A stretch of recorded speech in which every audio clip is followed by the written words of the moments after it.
یہ پہلے کچھ شعر کہتا تھا، کوئی ادبی جملہ کہتا تھا، تو اب اس کی یہ کام کرتے کرتے عمر بڑی ہو گئی ہے تو رسوخ حاصل ہو گیا۔ 40 سال کی عمر مبارک تک نبی کریم نے ایک شعر بھی نہیں کہا۔ حضور علیہ الصلوۃ والسلام نے کبھی کوئی ایسی بات، ویسے تو حضور کی ہر بات حکمت والی، لیکن جس کو عرب کے لوگ اپنے لہجے میں شاعری یا اپنے لہجے میں ادب کہتے تھے، وہ حضور نے بیان نہیں فرمایا۔ لیکن جب 40 سال کی عمر میں اعلان نبوت کیا تو پھر بڑے بڑے فصیح و بلیغ، بڑے بڑے سیانے طفیل بن عمر کہتے ہیں کہ اس شخص کو بھی میں نے دیکھا جسے بڑا ناز تھا اپنی فصاحت اور بلاغت پر، اور جب وہ حضور کے پاس آیا اور اس نے آ کے کچھ باتیں کی تو محبوب خاموشی سے سنتے رہے، اور جب وہ چپ کر گیا تو میرے کریم نے صرف سورہ فاتحہ پڑھی۔ کبھی اٹھتا تھا، کبھی بیٹھتا تھا، کبھی غور کرتا تھا، کبھی دائیں جاتا تھا، کبھی بائیں جاتا تھا، پھر کہنے لگا بتاؤ نا کلام کس کا ہے؟ فرمایا اس رب کا، اس رب کا، اس رب کا جس کا میں رسول بن کے آیا ہوں۔ نبی کریم صلی اللہ تعالی علیہ وسلم امی ہیں، لیکن حضور نے کائنات کے رازوں سے پردے ہٹا دیے، نبی کریم نے جینے کے سلیقے بتا دیے، حضور نے ہر شخص کو اس کے مقصد حیات سے آگاہ کر دیا۔ نبی کریم علیہ السلام نے وہ فلسفہ حیات بیان کیا کہ لوگوں کو صرف جینے میں ہی مزہ نہیں آیا، مرنے میں بھی مزہ آنے لگا۔ لوگ آگے بڑھ بڑھ کے جانیں پیش کرنے لگے، اپنی اولادیں قربان کر، جو فلسفیوں سے کھل نہ سکا اور نکتہ وروں سے حل نہ ہوا، وہ راز ایک طیبہ والے نے بتلا دیا چند اشاروں میں۔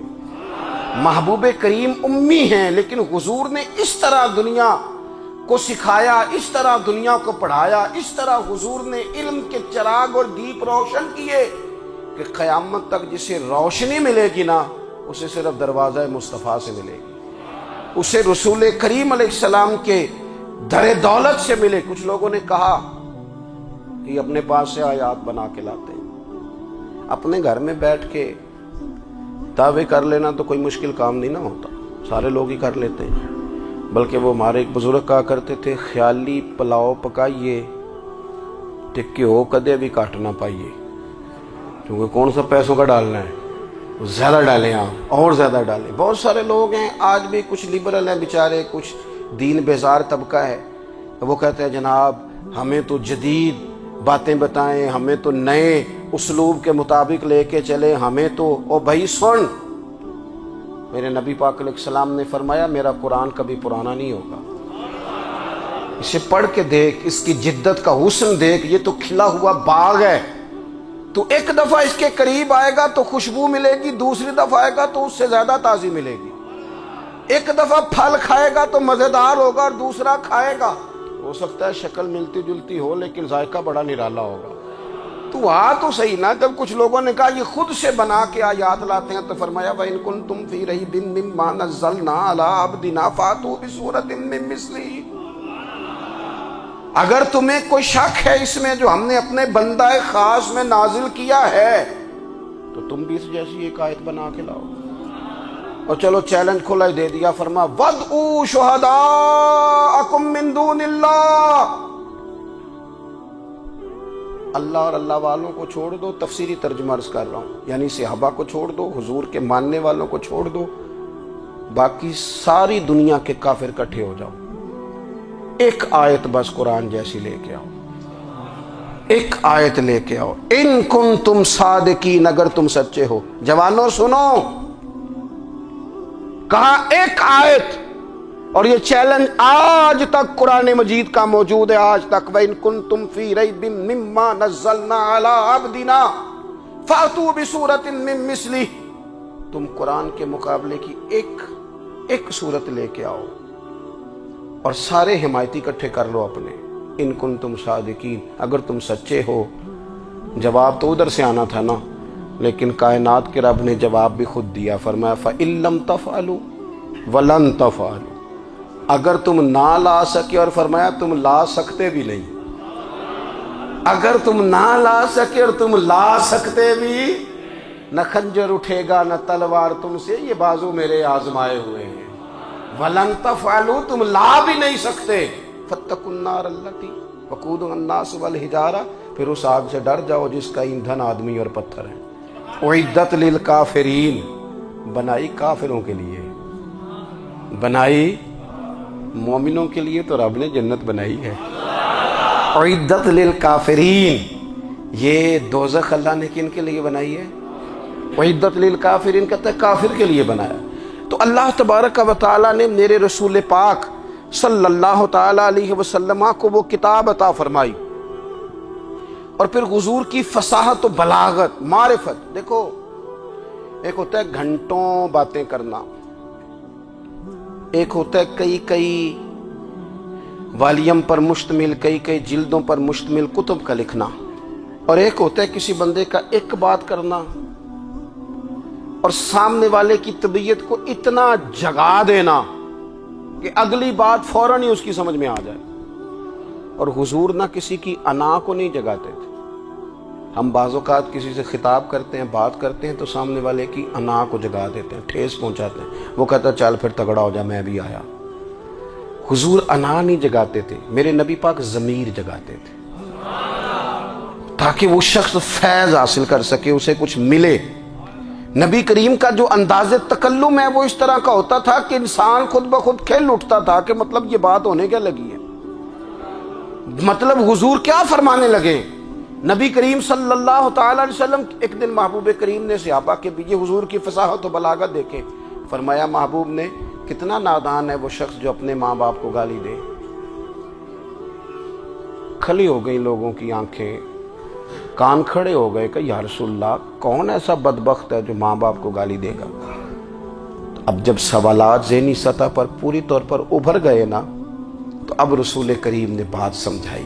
یہ ہے فصاحت و بلاغت، تیرے آگے ہیں یوں دبے لچے فصحاء عرب کے بڑے بڑے، کوئی جان منہ میں زبان نہیں بلکہ جسم میں جان نہیں۔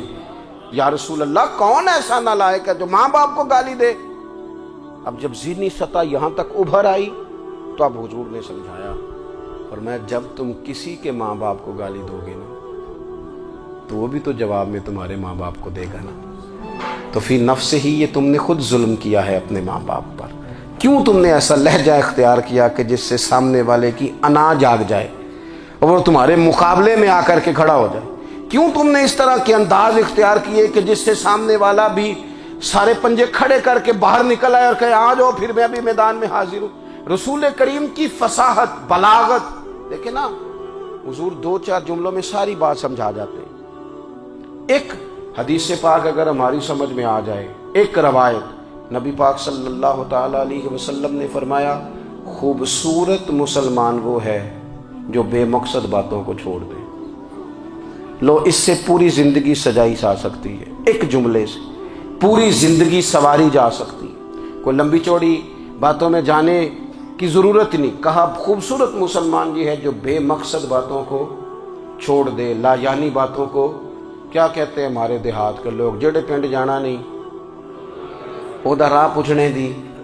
لیکن آج کل لوگ باز آندے، یعنی جس بات کا بالکل تعلق نہیں نا وہ بات بھی کرتے جاتے ہیں، جس کا شعبہ ہی نہیں وہ بھی چھلانگ لگا کے اس میں آ جاتا ہے۔ ہم اپنا وقت ضائع کرتے ہیں، اپنی صلاحیتیں ضائع کرتے ہیں، اپنا نقصان کرتے ہیں۔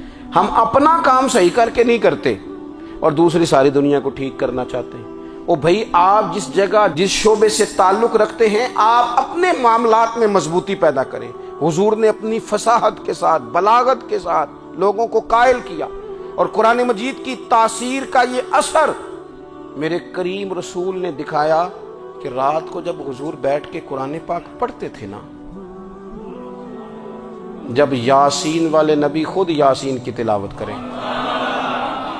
جب طٰہٰ والے محبوب خود طٰہٰ کی تلاوت کریں، غور کرو نا، جب مدثر والے محبوب خود ان جملوں کو ادا کریں، یعنی جن کے بارے میں آیت آئی ہے، جب وہی یہ آیت پڑھیں کہ اِنَّا أَعْطَيْنَاكَ الْكَوْثَرَ، یعنی جن کا ذکر ہو رہا ہے، جب وہ یہ بات کریں کہ یا ایھا النبی انا ارسلناک شاہدا ومبشرا ونذیرا لتؤمنوا باللہ ورسولہ وتعزروہ وتوقروہ وتسبحوہ بکرۃ واصیلا، جن کے بارے میں آیت آئی ہے، جب وہ یہ کہہ رہے ہوں کہ ورفعنا لک ذکرک، جب وہ کہہ رہے ہوں والضحیٰ واللیل اذا سجا. ذرا اس کیفیت کو دیکھیں جب محبوب خود پڑھ رہے ہوں، اور جو حضور پر آئی ہیں اس کا ذائقہ، اس کا لطف، اس کا انداز بھلا کیا ہوگا. حضور جب رات کو پڑھتے تھے نا قرآن پاک، تو جو پکے کافر تھے نا، ابو جہل جیسے لوگ، وہ بھی جھاڑیوں میں چھپ چھپ کے مدینے والے کی تلاوت سنا کرتے تھے، حضور کی تلاوت سنا کرتے تھے. یہی بہتر ہے کہ پردوں میں وہ پردہ پوش رہے، وہ اگر پردے ہٹا دے تو کسے ہوش رہے. رسول کریم علیہ السلام کی تلاوت کا سننا، قریب جانا، یہ اعجاز ہے. حضرت فاروق اعظم کہتے ہیں میں طبیعت کا بڑا ڈاڈا تھا، مزاج کا بڑا سخت تھا، زندگی ہمیشہ ڈٹ کر گزاری، باتوں پر کھڑا رہنا آتا تھا، پر جب میری بہن نے مجھے چند آیتیں سنائی نا تو میں تڑپ ہی گیا. گھروں آیا سا مار مقامنے نو، ہن مینو مار دے لے چلو. اوے متے عمر دی عمر برباد ہو جائے، جتھے عمر سوار دے لے چلو. یہ اعجاز ہے رسول کریم صلی اللہ تعالی علیہ وسلم پر نازل ہونے والی کتاب کا. پھر حضور نے خبریں دی، نبی پاک نے خبریں دی. حضور نے فرمایا روم فتح ہوگا، وہ ہوا. نبی کریم علیہ السلام نے فرمایا شام فتح ہوگا، تو شام فتح ہوا. فرمایا ایران فتح ہوگا، تو ایران فتح ہوا. سراقہ بن مالک کہتے ہیں ایک گاؤں پر بھی مسلمانوں کی حکومت نہیں تھی. ایک گاؤں پر حضور مکہ مکرمہ سے نکل رہے تھے، مدینہ طیبہ تشریف لے جا رہے تھے. ابھی راستے میں تھے، میں 100 سرخ اونٹوں کے لالچ میں معاذ اللہ حضور کو گرفتار کرنے پہنچ گیا. محبوب نے حکم دیا، حضور کا معجزہ میں نے آنکھوں سے دیکھا، میرا گھوڑا زمین میں دھستا چلا گیا. میں نے معافی مانگی، حضور نے معاف کر دیا. میں نے سمجھا اچانک ہو گیا ہے. یہ منوانا بھی بڑا مشکل کام ہے. شجر و حجر پہچان گئے، انسان کی نظروں میں شاکی رہا. یہ کچھ ایسے لوگ ہیں جن کو منوانا توبہ توبہ، ماننے کو تیار نہیں، دیکھ دیکھ کے بھی ماننے کو تیار ہے نہیں، ماننے کو تیار ہی نہیں. کہتے ہیں کہ میں نے پھر چاہا آگے بڑھنا، تو پھر زمین کے اندر میرے گھوڑے کے پیر دھنسنے لگے. پھر معافی مانگی. کریم تیرے معاف کرنے کی ادا پہ بھی قربان جائیں. یہ نہیں فرمایا کہ تو بار بار یوں ہی کرتا ہے، فرمایا معافی مانگتا ہے، جا میں نے معاف کیا. کہتے ہیں 3 دفعہ میں آگے بڑھا، 3 دفعہ حضور نے معاف کیا. تو مسکرا کے فرمانے لگے تو یہاں مجھے گرفتار کرنے آیا ہے، وہ کیسر روم کا علاقہ فتح ہوگا. وہ کنگن جو پہنتا ہے نا ہاتھوں میں، بادشاہ کے کنگن معروف ہیں، وہ تیرے ہاتھوں میں آئیں گے.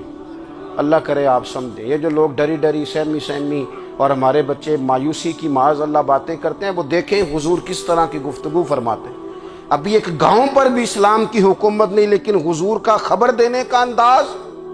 کریم فرمانے لگے وہ کیسر روم کے جو کنگن ہوں گے وہ تیرے ہاتھوں میں آئیں گے. جناب سراقہ بن مالک فرماتے ہیں کہ میں مسلمان ہو گیا، حضور کا وصال ہو گیا، کنگن نہیں آئے. حضرت ابوبکر صدیق کا وصال ظاہری ہو گیا، کنگن نہیں آئے. جناب عمر کا دور آ گیا، سراقہ بوڑھے ہو گئے. کوئی بندہ پوچھتا نا کہ اب تو عمر ڈھل گئی ہے، زندگی کا پتہ نہیں. کہنے لگے نہیں میں نہیں جاتا، جب تک کنگن نہیں آتے اسرائیل کوئی نہیں آئیں گے. کیونکہ ساڈے نبی دی زبان ساڈے واسطے قرآن. جو دن کو کہہ دیا دن ہے تو دن نکل آیا، جو شب کو کہہ دیا شب ہے تو رات ہو کے رہی. اور خدا نے ان کی زبان کو وہ اختیار دیا، جو نکلی منہ سے ان کے وہ بات ہو کے رہی. اور فاضل بریلوی کا تو انداز ہی پھر انوکھا ہے نا. وہ تو کہتے ہیں وہ زبان جس کو سب کن کی کنجی کہے، جس کو سب کن کی کنجی کہیں، اس کی نافذ حکومت پہ لاکھوں سلام. کہنے لگے نہیں آتے. حضرت اسرائیل فکر نہ کرو، بوڑھے ہو گئے تھے، نکلنا گھر سے بند کر دیا تھا. حضرت عمر کا دور تھا، کنگن آ گئے. حضرت فاروق اعظم نے ان کے پوتوں سے، نواسوں سے، بچوں سے کہا جاؤ بلا کے لاؤ. کا دادا جان بوڑھے ہیں. فرمایا تم کان میں کہہ دینا کنگن آ گئے، پھر تم دیکھنا تو صحیح. پھر حضرت سراقہ آئے. حضور نے جو خبریں دیں، نبی پاک علیہ السلام نے جو گزشتہ قوموں کے احوال بیان کیے، اور پھر میرے نبی پاک علیہ السلام نا دنیا میں عزتیں دینے آئے. عزتیں، یہ مزاج ہمیں کم کرنا چاہیے. یہ جو ہم ساری زندگی اس کام میں لگا دیتے نا کسی کو نیچا کیسے دکھانا ہے، یہ انداز حضور نے نہیں ہمیں دیا۔ اب دیکھو حضور تشریف لائے تو ہمیں پتہ چلا کہ حضرت یوسف جیسا سونا کوئی نہیں، حضور تشریف لائے تو ہمیں پتہ چلا کہ حضرت داؤد جیسی خوبصورت آواز کسی کی نہیں، حضور تشریف لائے تو ہمیں پتہ چلا کہ جناب عیسیٰ علیہ السلام کا فقر اختیاری کس طرح کا تھا، محبوب تشریف لائے تو ہمیں پتہ چلا کہ حضرت موسیٰ کا جلال کس طرح کا تھا۔ یہ تو حضور آئے تو نبی پاک علیہ السلام نے اس کی بھی عظمت بیان کی، اس کی بھی شان بیان کی۔ حضور نے بتایا کہ ابو بکر صدیق کی شان کیا ہے، فاروق اعظم کا مرتبہ کیا ہے، عثمان غنی کی حیا کیا ہے، مولا علی کی شجاعت کیا ہے، اہل بیت نبوت کی عظمت کیا ہے۔ حضور آئے عزتیں دینے، ماں کو عزت دی مدینے والے رسول، کہا جس کا باپ راضی ہو گیا اس کا رب راضی ہو گیا۔ فرمایا جو 2 بیٹیاں 3 بیٹیاں 4 بیٹی بہنیں یا 1 بیٹی یا بہن بیاہ کے آ گیا نا، اس طرح میری 2 انگلیاں جڑی ہوئی ہیں، میرے ساتھ جڑ کے جنت میں جائے گا۔ رسول کریم صلی اللہ تعالی وسلم نے عزت دی، عزت دی۔ حضور عزتیں دینے، کوئی اعزاز نہیں، ان پڑھ بندہ ہے، سادہ ہے، غریب ہے، مزدوری کرتا ہے، ہاتھوں پہ چھالے، یا رسول اللہ اس کا بھی کوئی اعزاز ہے؟ قربان جائیں، میرے کریم نے عزت دی، فرمایا محنت کر کے روزی کمانے والا تو اللہ کا دوست ہے، یہ اینٹیں اٹھانے والا، یہ مشقتیں کرنے والا، یہ صبح دیہڑی پہ جانے والا، یہ بیچارہ جو اچار سے روٹی کھاتا ہے، تو نے ہر شخص کی قسمت میں یہ عزت لکھی اور آخری خطبے کی صورت میں وصیت لکھی۔ رسول کریم نے ہر بندے کو اعزاز دیا، عظمتیں دی، حضور عزتیں دینے آئے، نبی پاک علیہ السلام نے اعزازات دیے، حضور نے نوازا۔ یہ ساری چیزیں میرے رسول پاک کی تشریف، اور پھر یہ جو حضور کے صحابہ اور اہل بیت ہیں نا، یہ بھی میرے نبی پاک کی نبوت کی دلیل ہے۔ اتنی جلدی انقلاب آیا نہیں کرتے، وہ کل تک جو رہزن تھے حضور نے راہبر بنا دیے۔ وہ لوگ جو کل تک ایک دوسرے کے گلے کاٹ کے کھاتے تھے، ایک دوسرے کو مارتے تھے، تکلیف پہنچاتے تھے، برادری ازم پہ لڑتے تھے، حضور نے بھائی بھائی بنا دیے۔ ایک پلیٹ میں کھانا کھانے لگے، سیدنا بلال حبشی، صہیب رومی، سلمان فارسی، حضور نے یوں کر کے ملا دیا۔ نبی کریم علیہ السلام نے تقسیمیں ختم کر دی دنیا میں۔ حضور کے صحابہ نے اپنا کردار اس طرح کا دکھایا، اتنا بلند کیا، اور صحابہ کرام علیہم رضوان اس کو دیکھ کر اتنی بلندیوں پہ گئے کہ گواہیاں اللہ کا قرآن دیتا ہے۔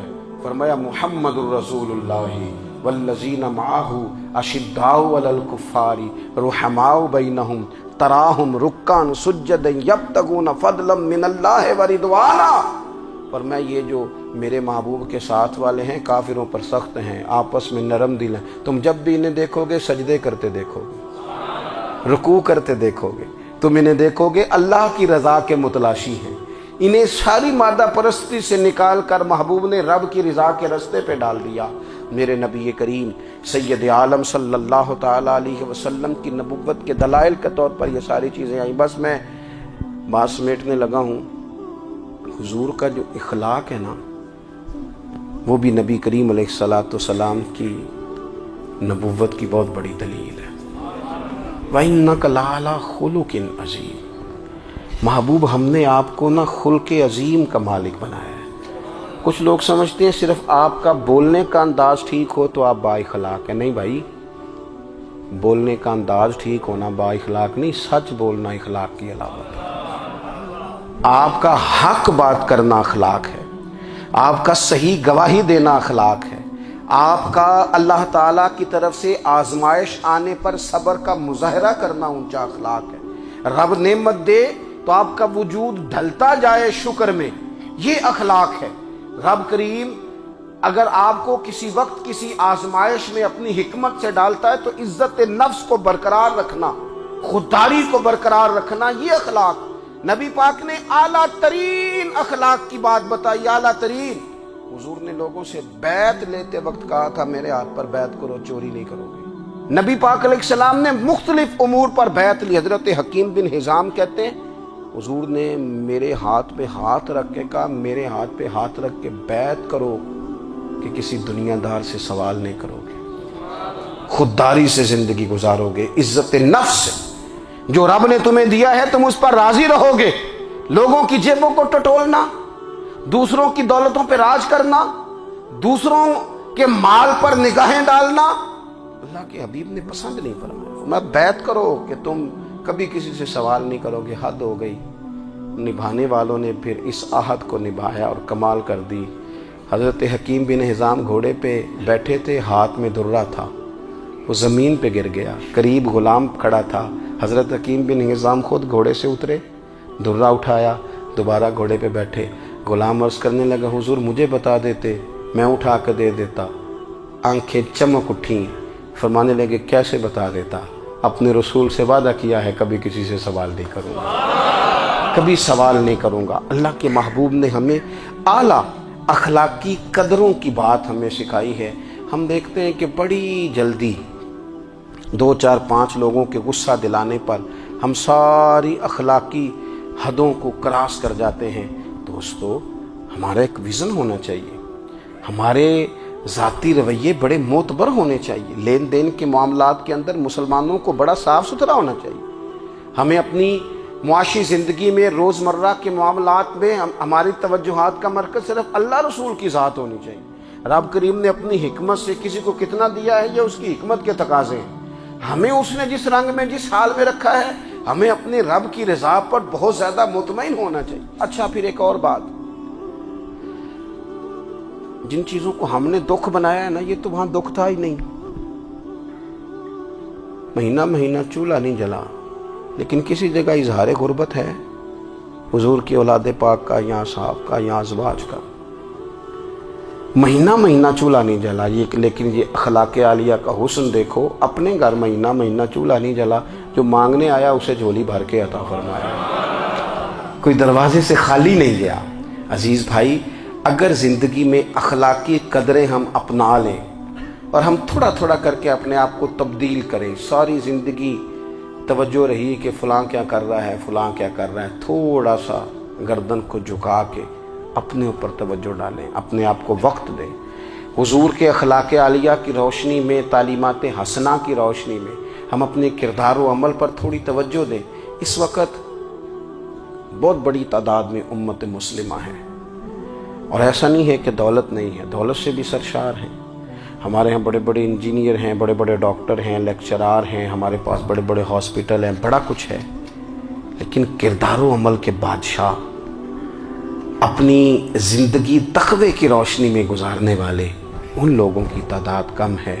اگر کوئی آج بھی سارے کام نیک کرے لیکن جائیداد میں سے بیٹی کا حق رکھ جائے تو پھر اس نے کیا میلاد منایا؟